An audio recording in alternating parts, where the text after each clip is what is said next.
എല്ലാവർക്കും നമ്മുടെ പുതിയൊരു വീഡിയോയിലേക്ക് സ്വാഗതം. ഇന്ന് നമ്മൾ ഒരു പൊതിച്ചോറാണ് തയ്യാറാക്കുന്നത്. അതിനായി ഒരു വാഴയില വാട്ടിയെടുത്തു, ആവശ്യത്തിന് ചോറെടുത്തു. ഇനി നമുക്കിതിലേക്ക് കുറച്ച് ബീട്രൂട്ട് തോരൻ എടുക്കാം. ഇനി നമ്മൾ തേങ്ങാ ചമ്മന്തിയാണ് എടുത്തത്. ഇനി നമുക്ക് ഒരു വട്ടമത്തി വറുത്തത് കൂടി എടുക്കാം. ഇനി ഒരല്പം മാങ്ങ അച്ചാറും കൂടെ ഞാൻ എടുക്കുന്നുണ്ട്. ഇതോടൊപ്പം തന്നെ ഉള്ളിയും മുളകും ചമ്മന്തിയും കൂടെ എടുക്കുന്നുണ്ട്. ഇനി നമുക്ക് പൊതിച്ചോറിനൊപ്പം കഴിക്കാനായി ഇഞ്ചിയും പച്ചമുളകും കറിവേപ്പിലയും ഉപ്പും ഉള്ളിയുമൊക്കെ ചതച്ചിട്ട തൈരുണ്ട്.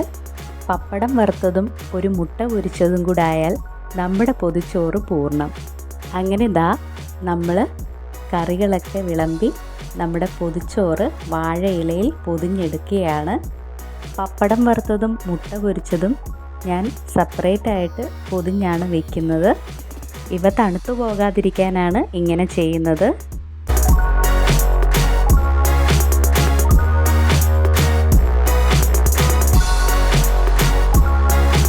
അങ്ങനെ നമ്മുടെ പൊതിച്ചോറ് തയ്യാറായി. ഇനി നമുക്ക് പൊതിച്ചോറുമായി ഇന്നൊരു യാത്ര പോകുന്നുണ്ട്. അതിനായി നമ്മൾ ആലപ്പുഴ പ്രൈവറ്റ് ബസ് സ്റ്റാൻഡിൻ്റെ അടുത്തെത്തി. അവിടുന്ന് നേരെ നമ്മൾ പ്രൈവറ്റ് ബസ് കയറി ദൈവിക ഇടമായി മാറിയ അർത്തുങ്കൽ ദേവാലയത്തിലേക്കാണ് നമ്മുടെ ഇന്നത്തെ യാത്ര.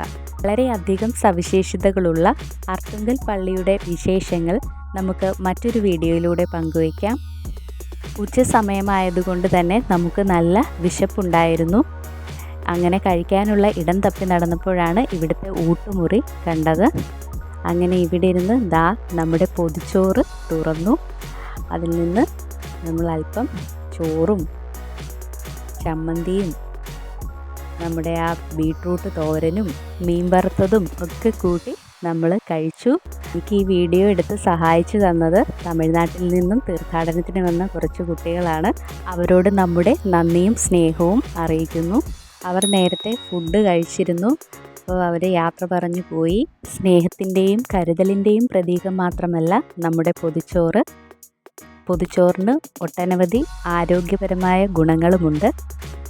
പുതിയൊരു വീഡിയോയുമായി വീണ്ടും കാണുന്നത് വരെ എല്ലാവർക്കും നമസ്കാരം.